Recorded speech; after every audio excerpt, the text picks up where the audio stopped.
YCP నేతలు వరుస కేసులతో ఉక్కిరిబిక్కిరి అవుతున్నారు. కూటమి ప్రభుత్వం వచ్చిన తర్వాత వైసీపీ నేతలపై వరుసగా కేసులు నమోదవుతున్నాయి. ఇప్పటికే కొడాలి నాని, వల్లభనేని వంశీ, నందిగామ సురేష్, పేర్ని నాని, మిథున్ రెడ్డి, జోగి రమేష్, పిన్నెల్లి రామకృష్ణారెడ్డి, కాకాని గోవర్ధన్ రెడ్డి, చెవిరెడ్డి భాస్కర్ రెడ్డి మొదలగు వైసీపీ కీలక నేతలపై కేసులు నమోదు కాగా, వల్లభనేని వంశీ, పిన్నెల్లి రామకృష్ణారెడ్డి, కాకాని గోవర్ధన్ రెడ్డి, చెవిరెడ్డి భాస్కర్ రెడ్డి, నందిగామ సురేష్లను అరెస్ట్ చేయడం కూడా జరిగింది. 2 రోజుల క్రితమే ఎంపీ మిథున్ రెడ్డి సైతం జైలుకు వెళ్లారు. ఇప్పుడు ఆ లిస్టులో వైసీపీ ఫైర్ బ్రాండ్ మాజీ మంత్రి రోజా పేరు కూడా వినిపిస్తుంది. రోజా మంత్రిగా ఉన్న సమయంలో అవినీతి చేశారని ఫిర్యాదులు అందడంతో ఆమెపై చర్యలు తీసుకోవాలని కూటమి నేతలు డిమాండ్ చేస్తున్నారు. రోజా మంత్రిగా ఉన్న సమయంలో నిర్వహించిన ఆడుదాం ఆంధ్ర, సీఎం కప్, ఇతర క్రీడా కార్యక్రమాల్లో నిధుల గోల్మాల్పై చంద్రబాబు ప్రభుత్వం ఫోకస్ పెట్టింది.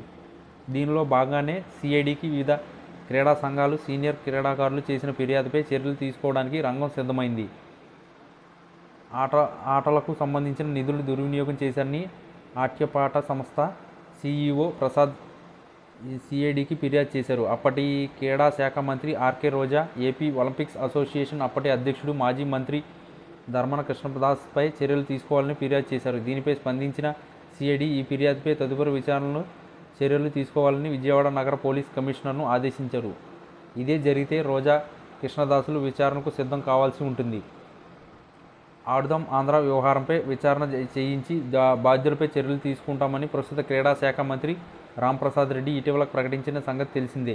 తాజాగా దీనిపై AP SAAP chairman Ravi Naidu స్పందించారు. మాజీ మంత్రి ఆర్కే రోజా అరెస్ట్ వారెంట్కు సిద్ధమవుతుందని శాప్ చైర్మన్ రవినాయుడు అన్నారు. ఆగస్టు 10లోగా ఆమె జైలుకెళ్లాలా తప్పదని ఆయన పేర్కొన్నారు. గతంలో స్పోర్ట్స్ మినిస్టర్గా రోజా చేసిన అవినీతి బయటపడుతుంది. ఆడుదాం ఆంధ్ర కార్యక్రమంతో ఆమె కోట్లు దోచేశారు. దీనిపై విచారణ జరుగుతుంది. రోజా రోజులు లెక్క పెట్టుకోవాలి. ఆమె జైలుకెళ్లడం ఖాయం అని శాప్ చైర్మన్ వ్యాఖ్యానించారు.